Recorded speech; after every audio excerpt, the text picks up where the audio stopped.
Hey everybody, welcome back to the channel. Today the goal is to get the rest of the sheeting on the roof for the A-frame. We got some rain coming in the next few days, so we want to get it covered up before then.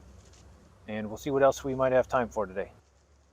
Okay, so one thing I realized I forgot to check last time was making sure that the two A-frames were plumb and also that they're parallel to each other, which is probably a little bit more the important thing in this case. You want to make sure they're the same distance at the bottom and at the top so that it doesn't end up spreading away from the plywood or going in the other way, and then you got the plywood hanging off the ends. So we're going to get to checking that and see what adjustments we need to make. All right, so here's how we look on the first side. As you can see, it's off a little bit. The top needs to go in a little bit from where it is right now. Not too bad. Let's see what the other side looks like. Okay, here we are on the second side. You can see that one's actually a little closer, but same thing, that the top needs to come in a little bit. It's leaned out just a hair from where it should be. So we'll get the first side set and then this one.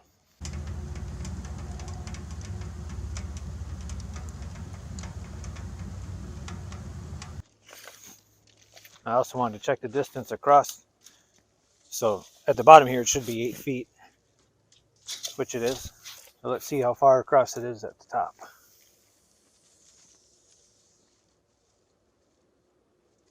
8.5 feet. Yeah, we're at 8.5 right there. So just enough to start to notice that the plywood is starting to pull away from it a little bit.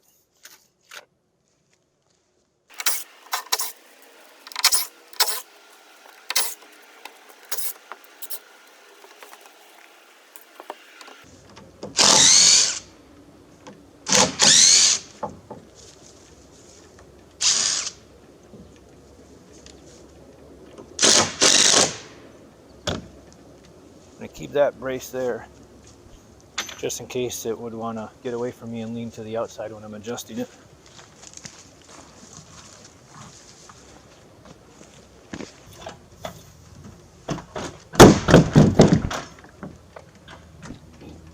Thing for that lifetime warranty. Still works.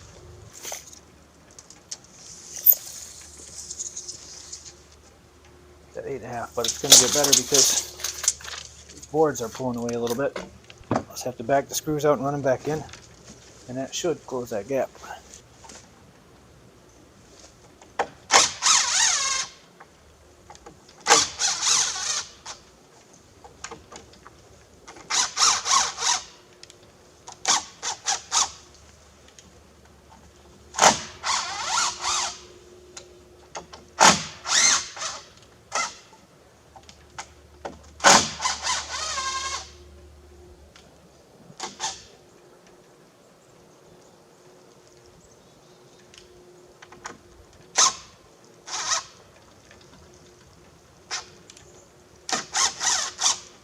No, it still doesn't quite want to come together at the bottom here.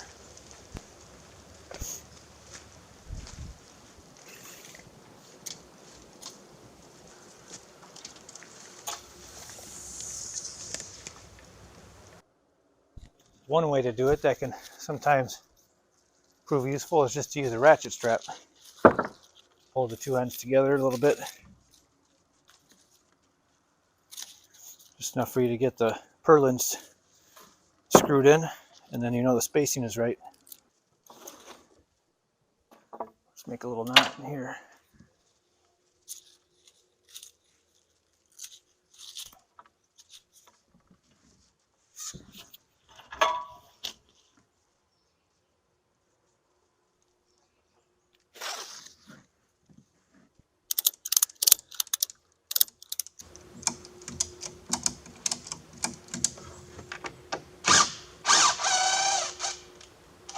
There, it came right tight now.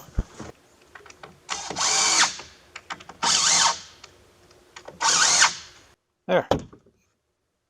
And now we'll measure it and see where we're at distance-wise. Should be at 8 feet there. And remember, it's important to tell yourself, you're not building a house, you're building a cabin. So if it's off a little bit, it's no big deal. Now we'll get our top measurement again. Whoa. See what I almost did there?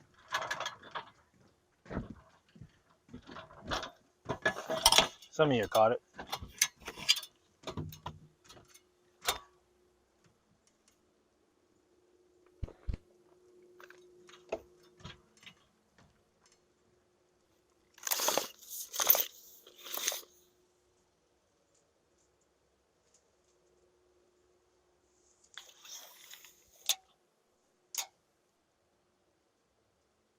Eight and a quarter, same as the bottom.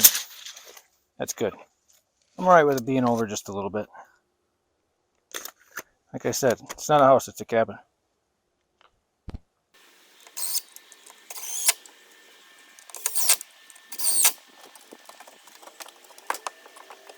Alright, so now that we have it parallel, let's make sure that it's square.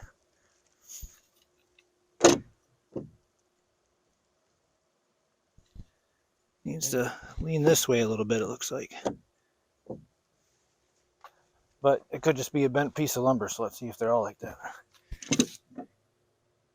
See, now that one looks like it needs to come back the other way here. That's pretty close. Now it's just about right on.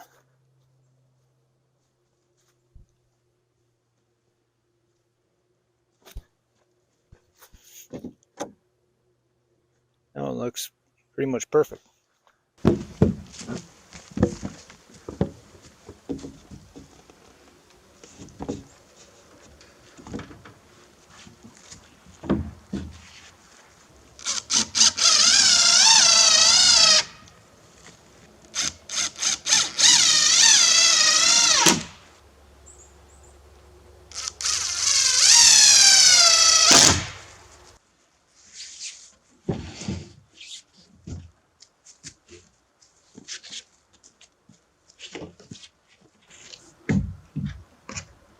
Forgot to put the purlins in.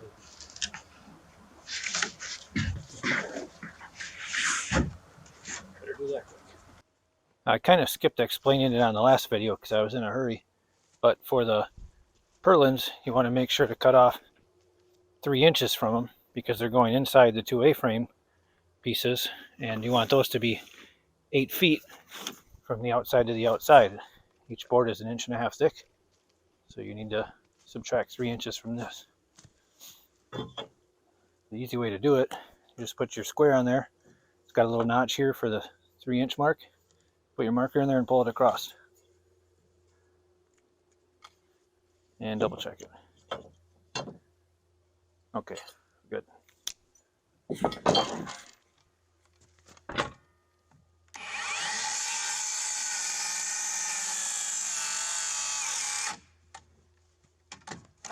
Wood's a little wet.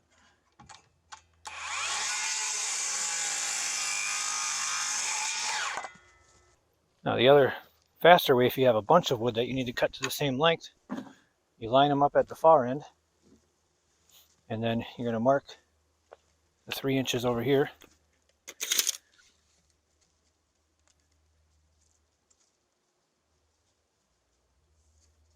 And you could have also just put the other board up alongside this to mark it since you already cut it.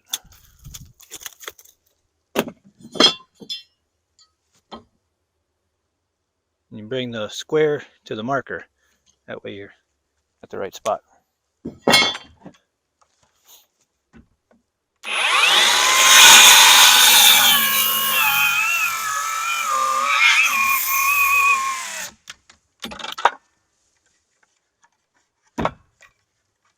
Well, that's good enough for...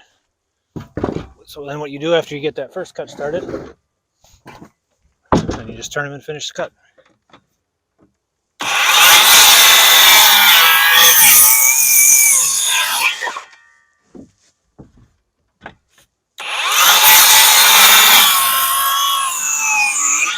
Alright, so I skipped showing it when I did it, but I'll zoom in and show you here what I'm doing for the purlins. Up top here, you see that line across horizontal?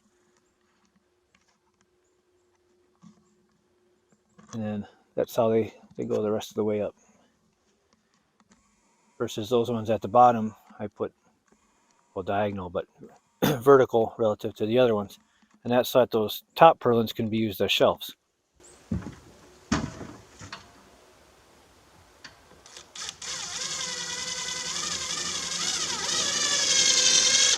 It's just temporary.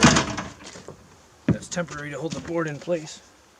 At the other end, well, I put it at this end.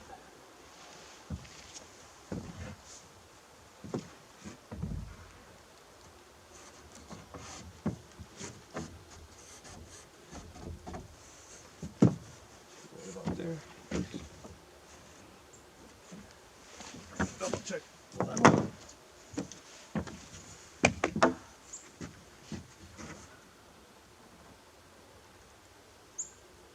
About there.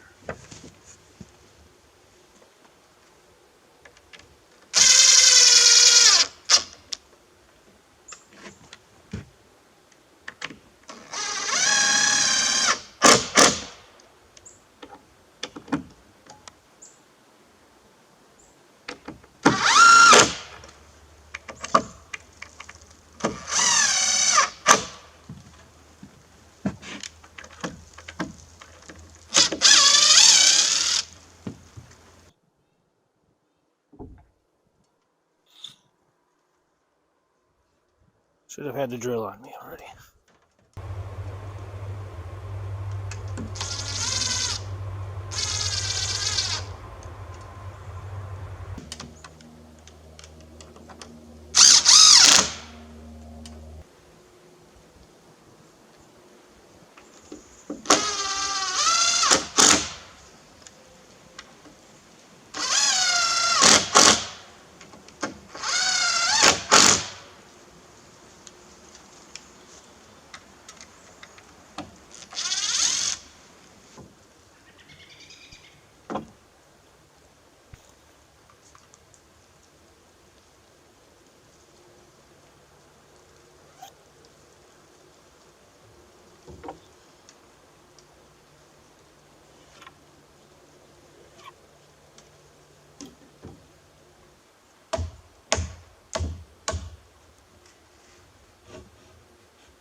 Okay, well here's how we ended up. Got all the roof sheeting on and got all the purlins in.